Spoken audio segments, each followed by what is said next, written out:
Boker Tov. Good morning.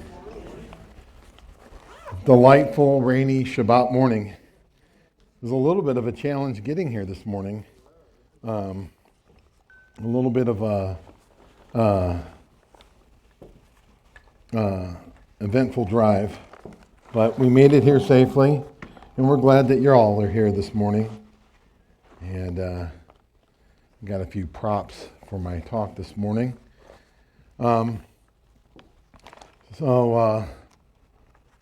Brother Philip asked me on Thursday evening if I would be willing to come out and share again because of a funeral, and I said yes, and then I forgot that I said yes.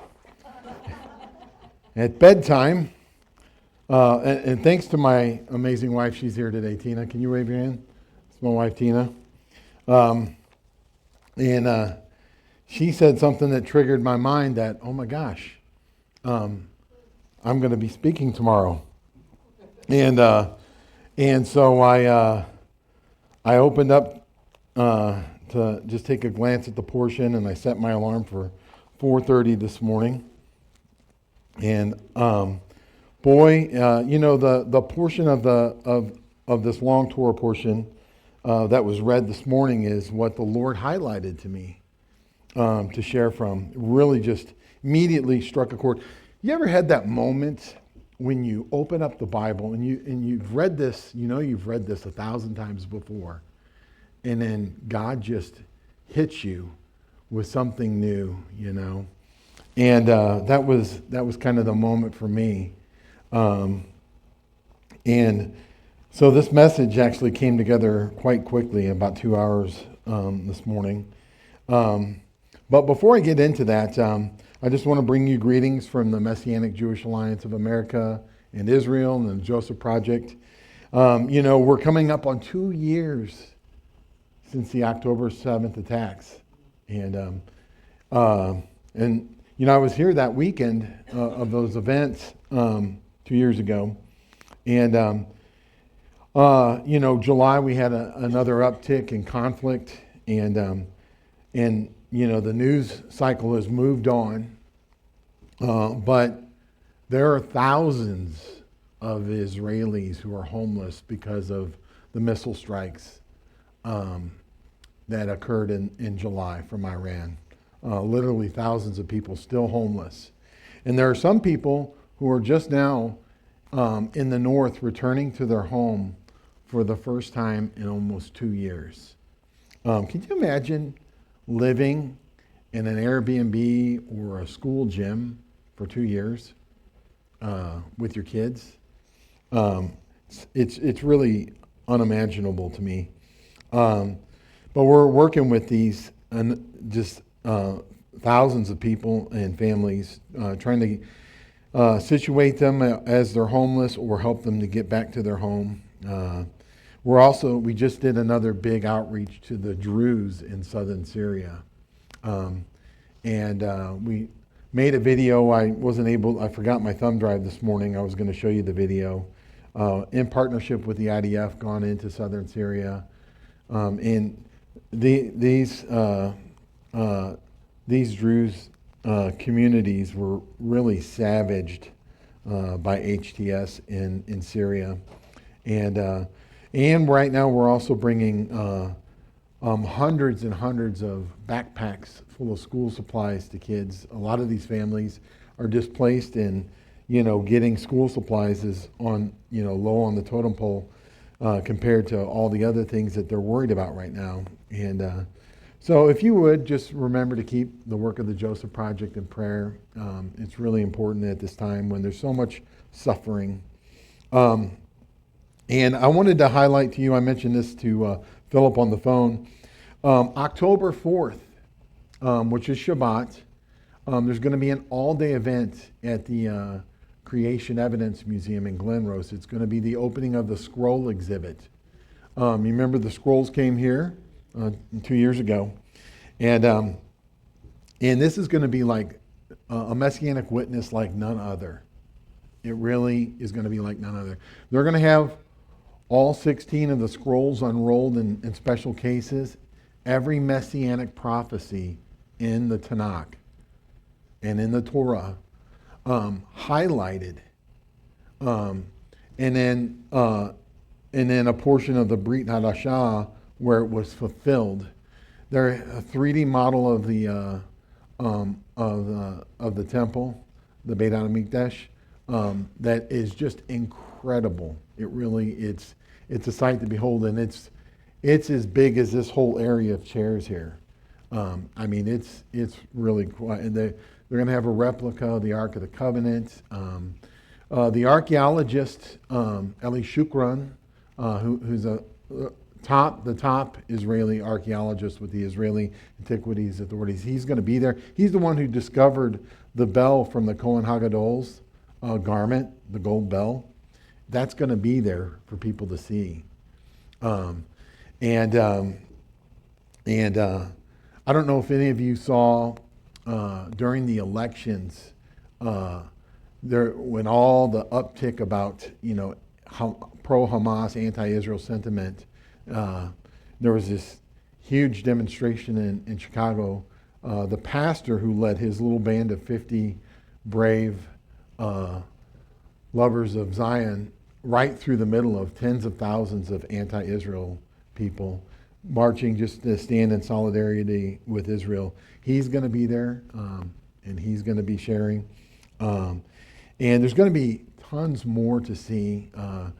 The road from the Pool of Siloam, the Pilgrim's Highway, up to the southern stairs of the temple. There's some pots that were found there. There's going to be, I think, 12 of those pots on display that the Kohanim would have brought water. They would carry water up, because that's Mayim Chaim, living water. And they would carry that up, singing a verse from Isaiah, worshiping the Lord, especially during Sukkot, the water libation ceremony. So there's these pots that, from the time of Yeshua, maybe before, that would have been used to carry water from the Pool of Siloam up this Pilgrim's Highway.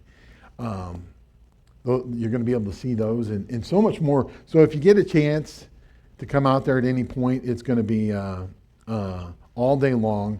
It's going to be a packed event. Yes? Remind us again the date and place. It's going to be October 4th, all day at the Creation Evidence Museum. I think it's going to be a jam-packed event, so there may be lines. And this is going to be a draw, because this is the only complete set of the entire Tanakh on display for public view on planet Earth. And now they're going to be unrolled, highlighting every messianic prophecy.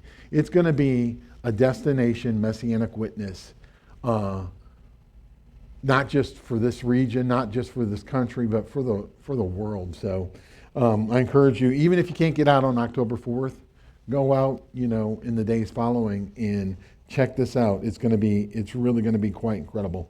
So I just wanted to share that with you, that exciting event. There's going to be some other messianic leaders there. I'll be there. Anyway, well, let's get to our portion this morning. Our portion, Shoftim, which Shoftim means judges or plural or judgments, comes from Devarim, Deuteronomy chapter 16, verses 18 through 21, verse 9. And in this week's Torah portion, we see, as we're in this prophetic month of Elul, and this is really a time of deep introspection where we seek to prepare our hearts for our coming King and our bridegroom. There appears this curious command in Deuteronomy chapter 17. And the commandment was for the king of Israel, Melech Israel, to write for himself a personal copy of the Torah or the Sefer Torah. The king himself was to write his own copy of the Torah, which is really an incredible undertaking. Now, contrary to the teachings of many Bible scholars today, this is the beginning of scribal tradition in Israel with Moses himself. And this is an evidence right here from the scripture. Many scholars believe that the scribal tradition began during the Babylonian captivity and with Ezra and Nehemiah.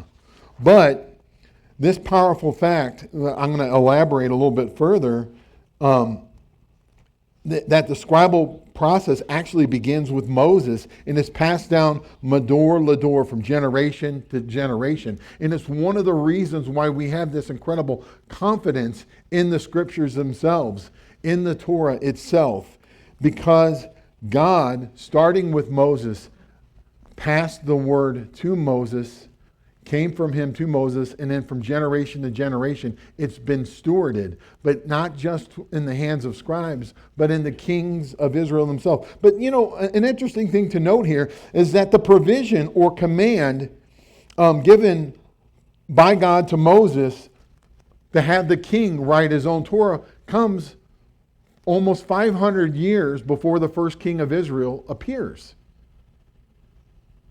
Because till we have King Saul, we have judges in Israel. But God knows that there's a future time coming when Israel will have kings, just as the other nations. But different from the kings of the other nations, these kings will be subject to the law of God, the Torah of God. Not above it, but subject to it like everybody else. That's nearly a half of millennia that would pass from the time of the judges of Israel would end till they had the first king. This curious provision was in effect already. This is a point worthy for us to pause and really ponder upon. You see, I think it wasn't just merely a curious future provision for the future kings of Israel, but rather it was a subtle yet powerful messianic foreshadowing of the Messiah of Israel. You see, the Messiah of Israel is the King of Israel. And the person who would copy a scroll from generation to generation was called a sofer, or a scribe. And he would meticulously copy the Torah. But our King, Yeshua, he's not just somebody who's copying it. He is the actual author of the Torah, and he's the Word, the Torah, incarnate, as we know from Scripture. See, from Scripture we glean several unique roles that had to be fulfilled by the coming Mashiach, or the Messiah of Israel. He was a prophet. He was not only the capstone of all the prophets, but he was the subject of all the prophets who came before him. He was a priest. He was a great high priest, or Kohen Hagadol, in the order of Melchizedek, the high priest and king of Salem, or Jerusalem. And he was the king, Melech Israel, the true king of Israel. But another title here, beyond prophet, priest, and king, is that he's a sofer. He is the author of the Torah. We'll dive deeper into this in a minute. This is a powerful contrast. In an age of corruption, of corrupt leaders, corrupt government, corrupt society, indeed, in an age of ever-increasing lawlessness, we have a powerful example and contrast of even kingly power being subject to the King of Kings and his Torah, his law. This week we had a shooter go into a school and shoot up a bunch of children. And one of the things about this shooter was that he vocalized hatred for the church. He vocalized hatred for Israel. His words were, 6 million was not enough. He vocalized hatred for the president of the country. But he used as target practice pictures of Yeshua, of Jesus. See, that's the spirit of lawlessness that is spreading and increasing before the man of lawlessness makes his appearance, according to 2 Thessalonians. We're coming into an age of lawlessness, this great tribulation that's coming, where the man of lawlessness will be revealed. I was driving down 35 to pick up my daughter into Fort Worth to take her to a doctor appointment this week on Thursday. and I saw 2 bumper stickers that said, I'm not going to say the word, but F Netanyahu. And I've never seen that before anywhere, and I've traveled all over. You see, the spirit of lawlessness is contrary to the law of God, which is a blessing. It's a blessing. Well, you see, our Messiah, he's not only king, he's prophet, he's priest, he's king, and he's the author, the sofer of the Torah. The obvious question here is, why did the Lord command and require this peculiar provision for all future kings of Israel? Undoubtedly, this unusual provision was meant to ensure that all the future kings of Israel, they themselves would submit to the rule of God's law, the Torah, and not become lawless despots without accountabilities, without boundaries. In a sense, law unto themselves, which is tyranny, which is present all around this planet. According to the text in this passage, the future kings of Israel were to write a copy of the Torah so that this Torah would be in their heart, and that his heart would not be lifted above his countrymen. Deuteronomy 17:20. In other words, the king is subject to the laws of Torah just like everybody else in his kingdom. He does not sit above them, but rather he is first in line ahead of everybody else to be subject to them and to be held accountable to them.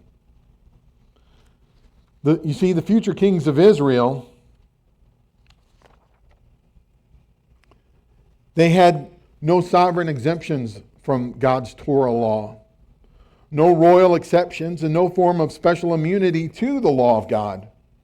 By writing this copy of the Torah for himself, the king reminded himself that he is not above the law of God. Indeed, it makes me think of Psalm 119:11, the second king of Israel, King David, who wrote the Psalms. He said in Psalm 119:11, "Thy word I've hid in my heart, your Torah I've hid in my heart, that I might not sin against you." What better way to do it than to go through this practice of writing a copy of God's Word for yourself? You know, some years ago when I was in the military learning Hebrew, I wrote for myself over 400 Hebrew flashcards. And I went through the house and I labeled everything with this Dymo label maker sticker thing, what it was in Hebrew, the phonetic spelling. And I had a Hebrew label maker with the Hebrew characters. And I labeled everything. You can ask my wife. The bed, the door, the fridge, dishes, fork, mazleg. And it was amazing how quickly the language came to me going through this act of doing that. You see, this exercise wasn't a religious act. This exercise was an act, I believe, of taking this Torah all the way into the heart of the king. And when that is written, not just on a scroll or a stone tablet, but upon your heart, what will come forth from that king will be the righteousness of God living in him. It's a prophetic picture. In the eyes of the Torah, the divine court of heaven, the king of Israel is really simply another citizen of God's kingdom who is equally subject to the law of God, but held to an even higher standard according to God's law. Here in Deuteronomy 17, verses 18 to 20, the king of Israel was to immerse himself in the Torah. Let's read this passage together again. When he, the future kings of Israel, takes the throne of his kingdom, he is to write for himself on a scroll a copy of the law taken from the Levitical priests, from the Levitical library.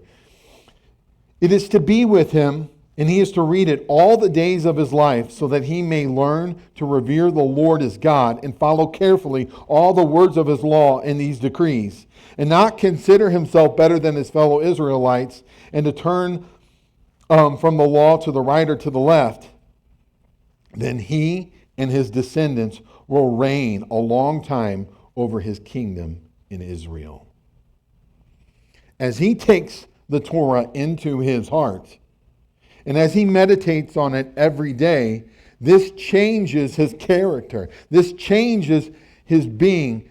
This makes him more of a reflection of his God that he was created in the image of. And the fruit of that is a righteous kingship that will go Medor Lador from generation to generation. He must write his own copy of the Torah onto a scroll. Now that statement is easy to quickly read past and miss the full weight of what that means. What does it really mean to write a Torah scroll? Well, I want to give you some background. Some of you have heard this before, but the king of Israel was taking on the task and the role of a sofer or a scribe, which was a huge, huge task. So what were the tasks and the requirements of a sofer for the writing of a scroll? It takes a sofer, specially trained scribe, approximately a year and a half to produce a Torah scroll. That's just the process of writing it. It's expected when that new scroll is written that it will stay in service for at least 200 years. Now it takes this long because every letter is painstakingly written by hand. Every detail has to be checked, and rechecked. There are special rules for the writing the name of God. As a result of this care, the text was preserved accurately from generation to generation, Medor Lador. And the Torah scroll is sewn together with individual panels with a special thread called gid or gedim, plural, made from the sinew of a kosher animal. And that thread would be produced by the sofer through a painstaking process. The scrolls were written on kosher animal skins. The scrolls were written on this specially prepared parchment we call cloth, made from the upper layer of a kosher animal, sheep, goat, calf, unborn calf, or deer. Preferably sheep or lamb. And the sofer would actually raise the animal, process the animal, make the cloth, and also take the sinew of that same animal to make the gedim, the thread, to sew the panels together. It wasn't just merely the process of writing. Much more involved. The animal skin was split into two parts, the upper layer of cloth and the lower layer called the doxostos. Sheep or lamb was regarded by some as the finest to write upon. It's a picture of the Messiah, who is the Word, the Torah incarnate, the King, the prophet, priest, king, and sofer of Israel. If the sofer or the scribe made a mistake on an ordinary word, they could scrape it off and try to redo it. But if they couldn't, they would have to redo that panel. If they made a mistake writing the name of God, the entire panel would be cut off the scroll and rewritten all over again from the beginning.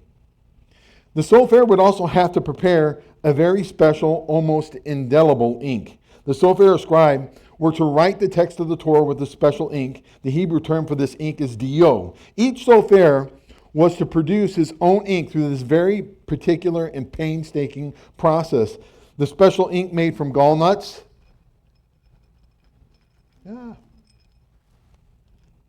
Gall nuts and gum arabic.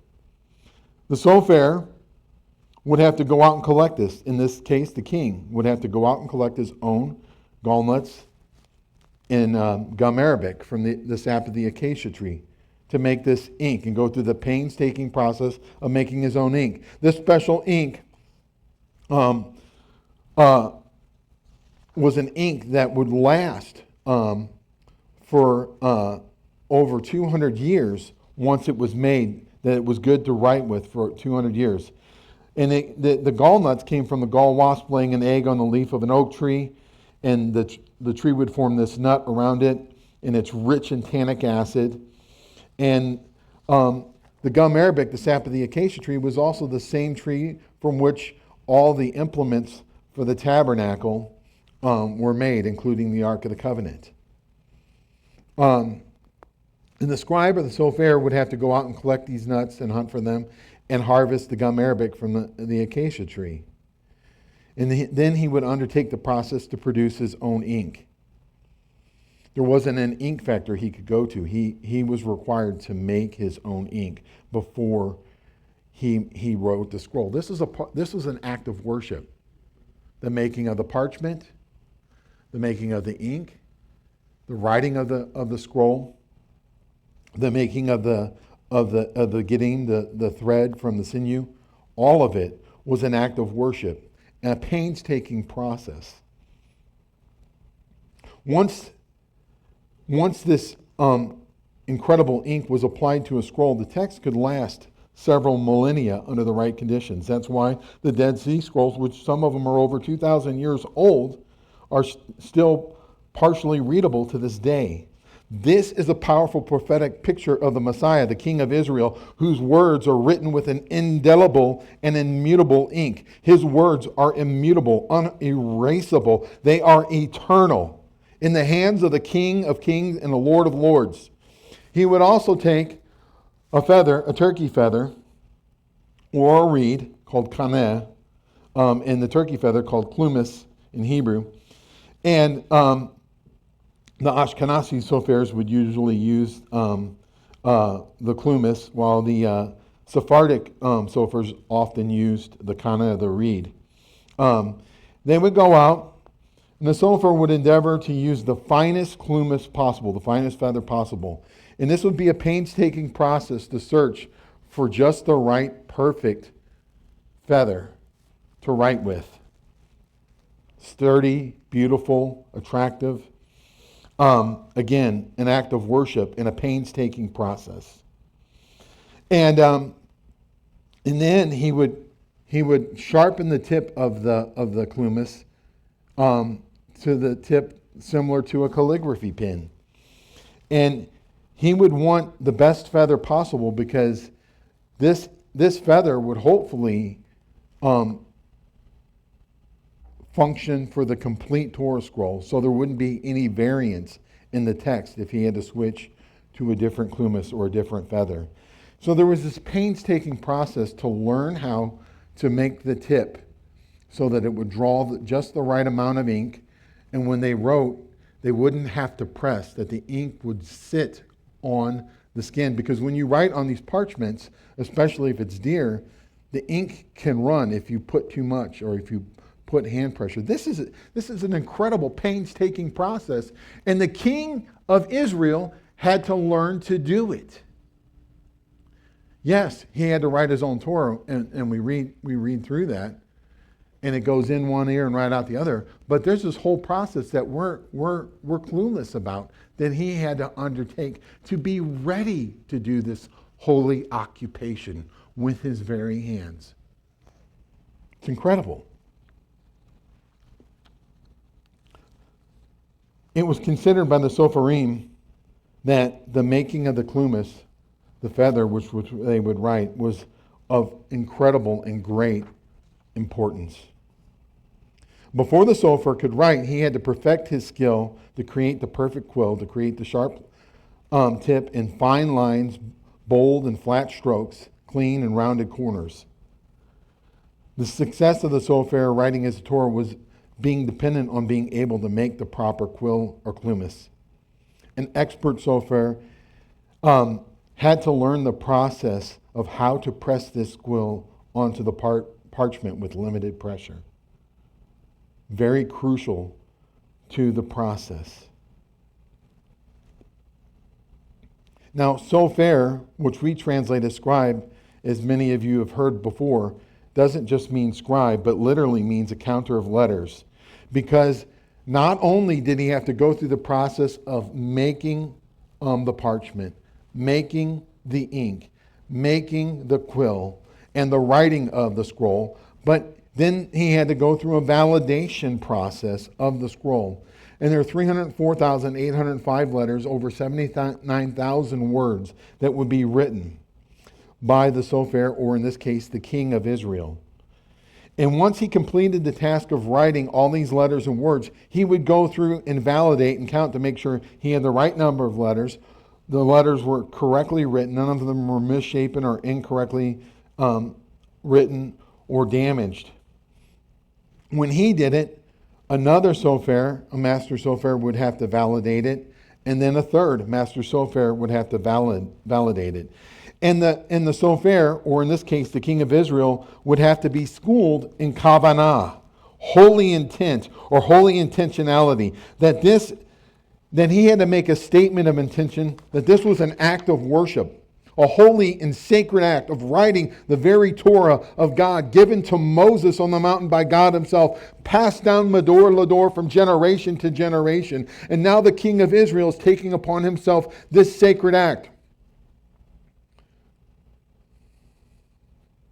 of writing a scroll. And the Sofer would have to write the word. He would say the word, write the word, and say the word again. All 79,000 words. All 304,805 letters. Each page of a Torah scroll has 42 lines per page, 62 sheets or panels in a completed scroll. The Sofer, or the scribe, or in this case the king of Israel, would have to memorize hundreds, if not thousands, of rules and laws before he was considered eligible to write the scroll.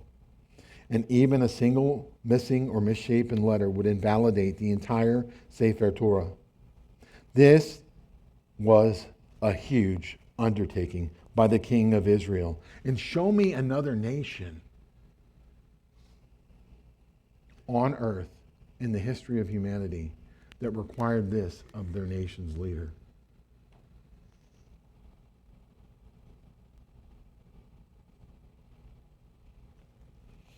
From the making of the ink, from the making of the parchment, from the making of the thread, from the making of the quill, to the writing, to the counting, to the validation, this huge undertaking for the king was a prophetic task and a prophetic act for every king of Israel that profoundly points to the coming king, Yeshua,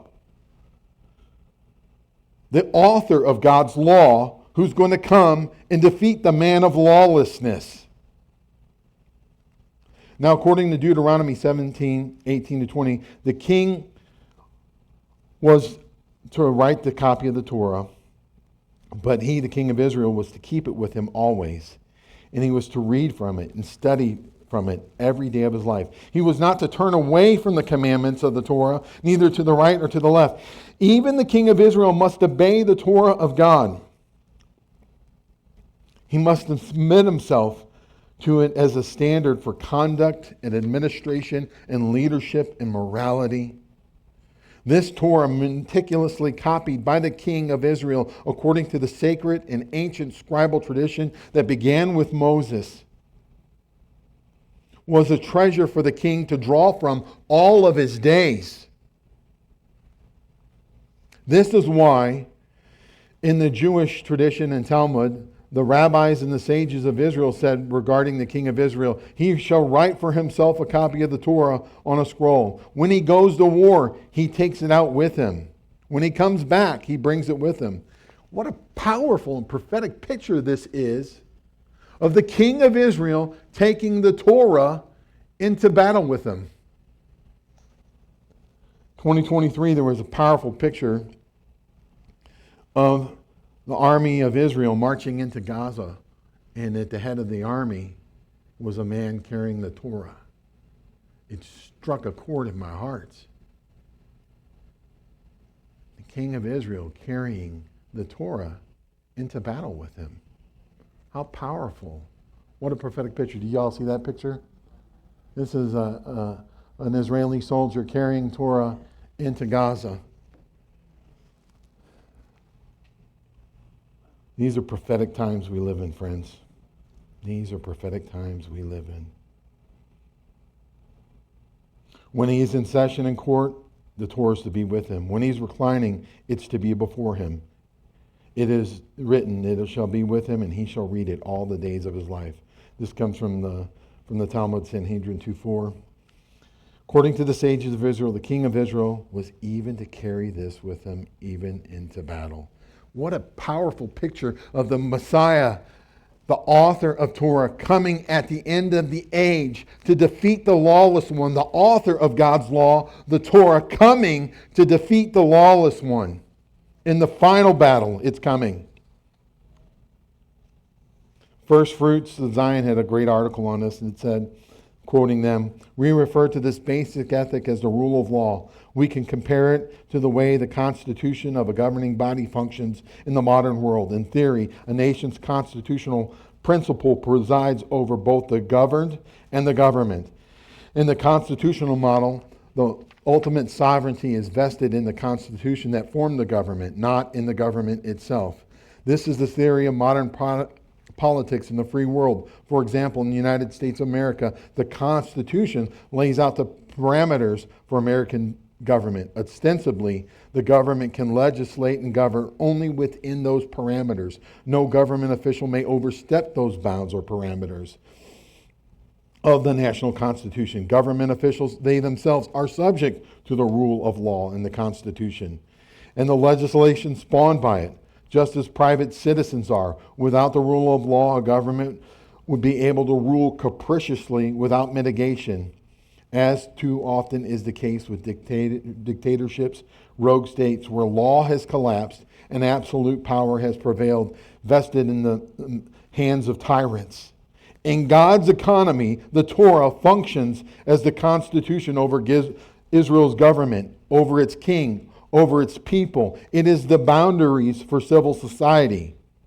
Even our law and our constitution and our government was based upon Torah. The model of our government. No one, especially the king, is above God's law, his Torah. No one is above God.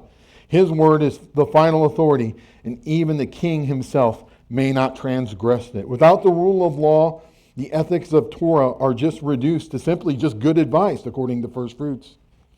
The commandments become 613 suggestions. And in today's society, they wouldn't even say it's good advice. Because we live in the day where good is called evil and evil is called good.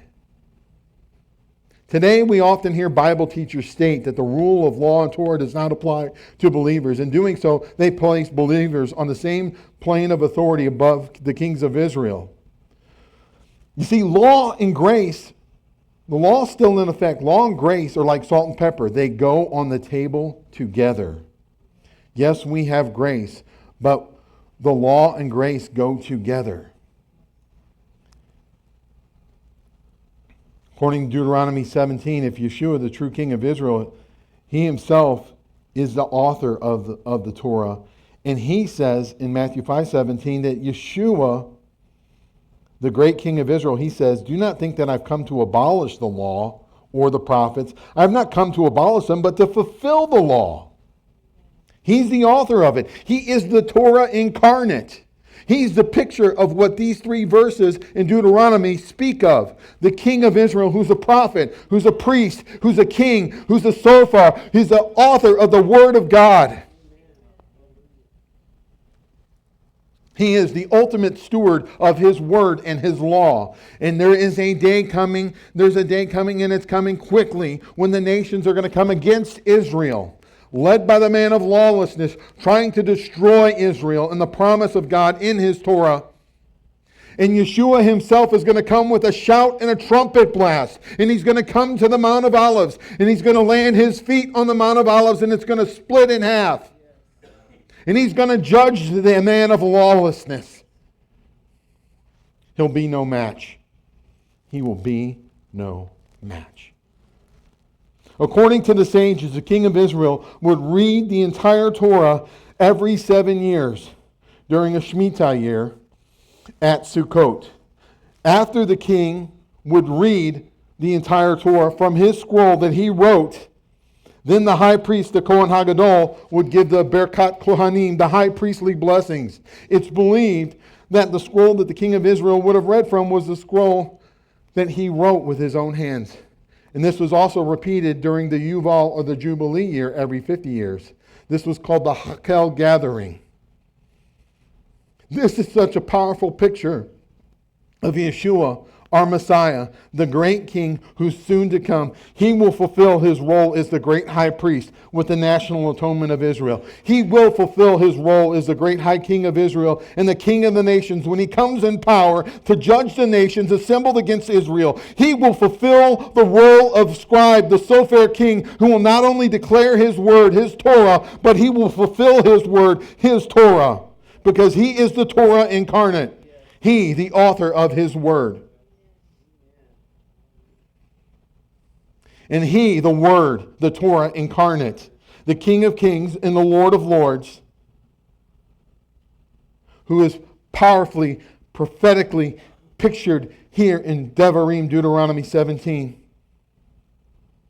All the world will see him. All of Israel will see him. And they'll see the one whom they pierced and weep and mourn bitterly. And all the nations will see him. And he will set up his kingdom, millennial reign in Jerusalem, and all the nations of the world will come and bow down before the King of Kings and the Lord of Lords, the author of the Torah, the Word incarnate.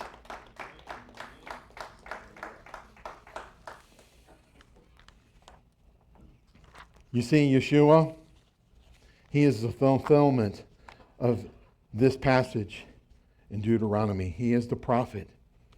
He's the capstone of the prophets. He's the subject of all the prophets. He is the great high priest in the order of Melchizedek.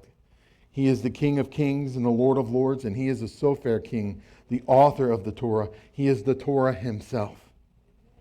And he is coming. Amen.